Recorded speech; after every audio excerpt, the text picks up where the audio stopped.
I finally found you. And this time, I won't let you get away. What are you doing here? Too bad. Just let me raise my grandchild. You were too useless.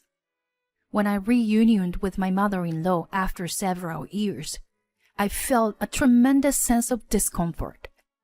I'm confused by her sudden statement. Grandchild? What is she talking about? I don't have any children yet. My mother-in-law changed her expression and forcibly entered the house, then started rummaging through the house while shouting. Realizing everything, I made a phone call to someone. This time for revenge is now. My name is Erica, and I am 34 years old. I work as a company clerk. Recently, I just got married. I met my husband George when I was 29 years old, and we got married after dating for 4 years. George always prioritized my feelings and is the ideal partner who accepts everything. I am truly happy that I could become a couple with him. However, the happiness was short-lived as an incident happened 3 weeks after the registration. My mother-in-law was in a traffic accident and broke her ankle, leaving her unable to live alone. My father-in-law passed away a few years ago, so only my mother-in-law lives in the family home. I had a bad feeling. One day, my husband approached me and said, Erica, my mom contacted me. She says she wants to live together while her leg heals. What? Living together? That's difficult to decide just like that. I understand. If it's too much, I can take care of my mom by myself. You can stay here. Does that mean we'll be living separately?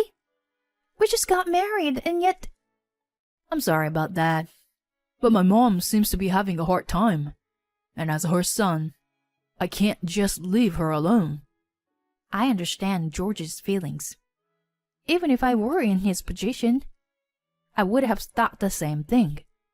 However, I had a reason for not being able to accept living together so easily. That's because my relationship with my mother-in-law is not good.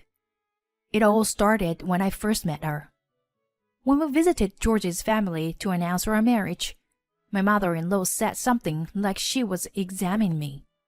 Are you George's partner? You are a more normal girl than I expected. Oh, my name is Erica. George has always been good to me. Well, of course. He can't leave alone someone who looks as clumsy as you. George is too good for you. Despite being a first-time meeting, my mother-in-law mercilessly threw those words at me. At the time, my husband was away from the seat, so he didn't know about it. I didn't tell him about it afterward either. It was right after we got married, and I didn't want to worry him. But this time, the situation is different. I don't want to be away from my husband. I've made up my mind. Okay, I'll live with you, Mother. Really? Is that okay? Yes. It's lonely to be away from you, huh? We finally got married, you know. Thank you, Erica. I'm sure my mom will be happy too. My husband's eyes sparkled with joy. Seeing that, I couldn't bring myself to tell him that I was disliked by my mother-in-law. And so, just 3 weeks after our registration, we started living with my mother-in-law. Reality was even harder than I had imagined. One day, after finishing work and coming back from shopping, my mother-in-law greeted me with a reluctant voice. And then she spoke up with an annoyed voice. Erica, what were you doing until this time? Huh? After work, I went shopping for a bit. Wasn't work until 4 o'clock. It's already 6 now. How long have you been out playing around? I had to work overtime today. Plus, I needed to buy ingredients for dinner. I showed my shopping bag to my mother-in-law, but she immediately shouted, Shut up! You should be grateful just to be able to live in this house. I was supposed to live with George alone. But you were just a nuisance. Well, I got married to George. I think it's strange to live separately so soon after getting married. I don't care about that. Besides, I never approved of your marriage in the first place. Why? Why would you say something like that? Why? It's obvious. You are the one who I hate the most. If you understand, then hurry up and get a divorce. My mother-in-law mercilessly trampled on my heart. Even though it was only the beginning of our cohabitation, my mind was getting more and more exhausted. A few months later, my mother-in-law had become quite proficient at walking, but my mental state was nearing its limit. With her newly acquired mobility, she began to interfere with me even more. Even when I was cooking, doing laundry, or cleaning, she would complain. I tried to avoid her as much as possible by locking myself in my room, but she still came in and scolded me for neglecting household chores. So much longer would this painful life continue. If I endured any longer, I would really lose my mind. Finally, I faced my true feelings and decided to confess the truth to my husband. Hey, George, there's something I need to talk to you about. Is now a good time? What's wrong? Did something happen? I've realized that I really want to live alone. Is that okay? My husband's eyes widened in surprise. Momentarily speechless, he grabbed my shoulders with a startled look on his face. What's going on, Erica? Why are you suddenly talking about living alone? The truth is, I'm being severely bullied by your mother. It's basically harassment. I've been enduring it all this time, but I've reached my limit. What is that all about? When did it start? Why didn't you tell me? Since we started living together. I didn't want to say anything bad about your mother, who is after all your mother, and someone I care about. That's why I kept quiet. Oh, Erica. My husband's eyes began to water. He pulled me close and whispered in my ears. I'm sorry, Erica. I didn't notice anything. Don't apologize. It's my fault for not discussing it with you. No, it's not.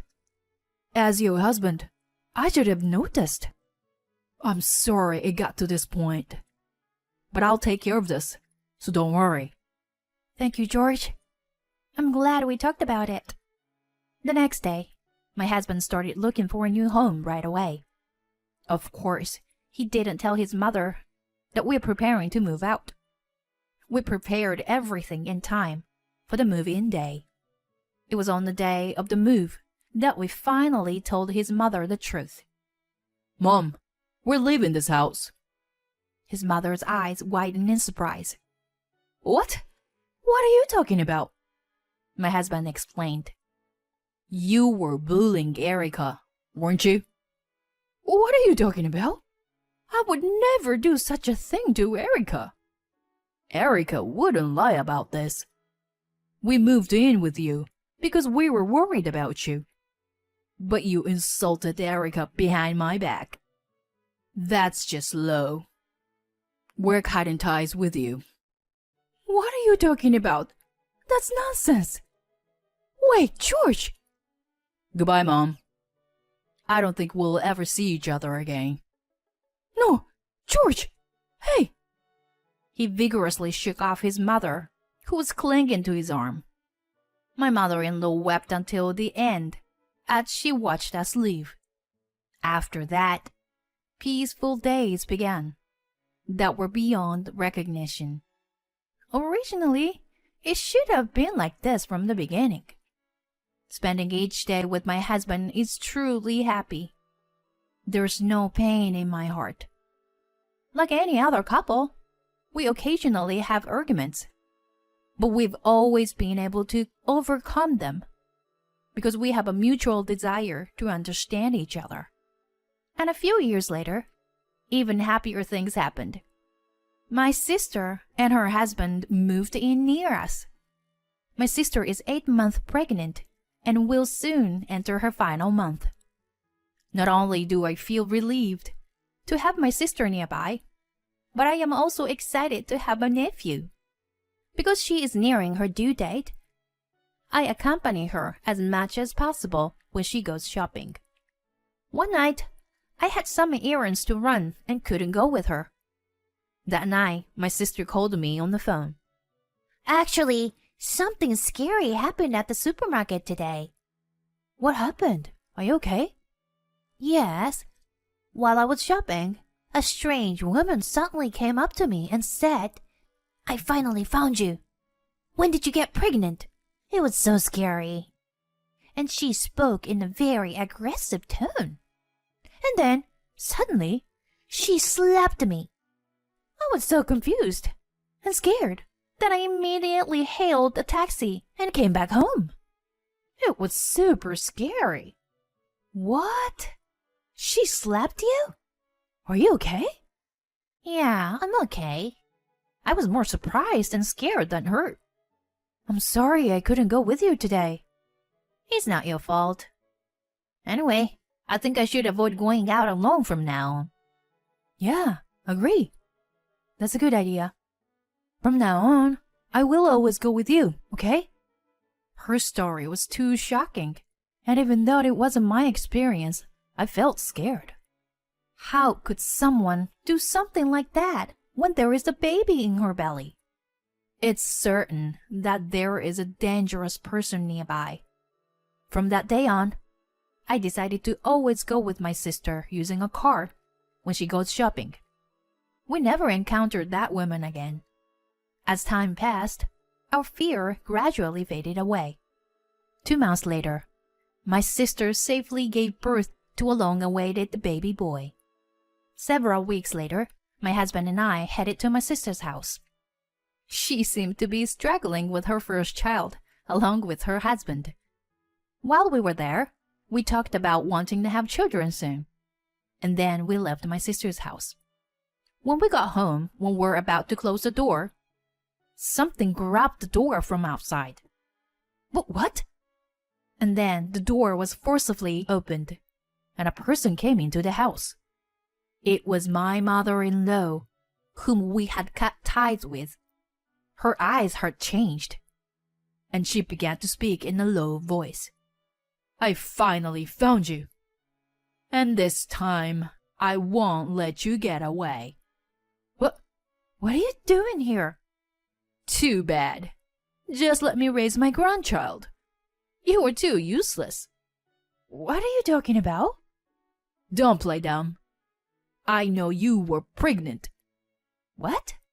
We don't have any children. Don't lie to me. Where's my grandchild? My husband comes running from the back of the house and stands between me and my mother-in-law, as if to protect me. Hey, what are you doing here? Didn't we cut tie with you? George, please don't say things like that. I came here to raise my grandchild. Huh? Grandchild? That's right. I'm a grandmother, aren't I? Please, let's raise the child together. What are you talking about? I also have the right to raise my grandchild. After all, we share the same blood. Erica, remember when we met at the supermarket and you ran away? You're such a rude woman. With just one sentence from my mother-in-law, I realized everything. The woman who slapped my sister was undoubtedly my mother-in-law. At that moment, An indescribable feeling filled my entire body. How could she slap a pregnant woman without even confirming who she was? I won't forgive her. I immediately called my sister, and then my husband and I took my mother-in-law to my sister's house. When we arrived at my sister's house, she saw my mother-in-law's face and muttered with a pale expression, "This is the person. She's the one who suddenly hit me." I knew it was her. But how did you know it was her? Well, this person is George's mother. George's mother? She mistook me for you and thought I was pregnant. What? Even if that's the case, why would she suddenly hit me like that?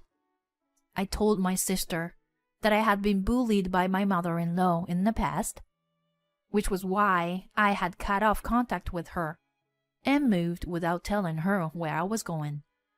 My sister hugged me gently, and we both cried. My husband and brother-in-law were visibly angry, especially my brother-in-law, who clenched his fist and glared at my mother-in-law. How dare you lay your hand on my wife like that? You better apologize properly. What's wrong with you? I just made a mistake, right? It's because those two look alike. What did you say? You're such a terrible person, aren't you? I was willing to forgive you if you apologized honestly. What's the matter with you? As expected of the sister's husband, of that woman. You are an impudent and really hateful breed of people. I bet your work is not good either. Yes, I am just an ordinary lawyer, who's neither great nor anything special. Huh? A lawyer? I'll ask my colleague lawyer to handle this matter. You better be prepared to pay me compensation. The mother-in-law's face turned pale upon hearing his words. That's right. To tell the truth, the husband of my sister is a current skilled lawyer. The law firm he works for has a good reputation, and he is quite competent. Suddenly, the mother-in-law seemed to understand her position, and her attitude changed. Now she began to plead with me. Erica, this person is your brother-in-law. Do something. Why should I? If we don't do something now, he would sue me. I'm living on a pension, and if he demands compensation... I don't care. It's your own fault, isn't it? My mother-in-law stared at me with her mouth wide open, seemingly taken aback by how easily I brushed her off. I mercilessly pointed out the reality to her. In the first place, it's your own doing, isn't it? It's not something that normal people do. Insulting and attacking someone without even confirming who they are. The right thing to do is to apologize to my sister first, not to me. Don't you understand even such a simple thing? Well, wait a minute. I just wanted to raise my grandchild. That's why I said in the first place that I wasn't pregnant, didn't I? Even if I have a child in the future, I will never let you meet them. You are not our family in any way. If you understand, then never show up in front of us again. Perhaps my words struck her deeply, as my mother-in-law didn't say anything in response. Afterwards, she had to pay compensation for the violence against my sister and illegally entry into our house. Afterwards, with only her pension, she couldn't afford to pay the compensation and ended up in debt. Now, I heard that she is working as a part-time cleaner. Perhaps in the future, my mother-in-law will never spend a day with her family with a smile. But it's all her own doing. It's something she brought upon herself with her actions, so I want her to atone for her sins as much as possible. As for us, we recently found out that we're pregnant. He was genuinely happy that new life had begun. We went through some tough times, but we should have a bright future ahead of us. We will work toward a happy future together as a family of 3.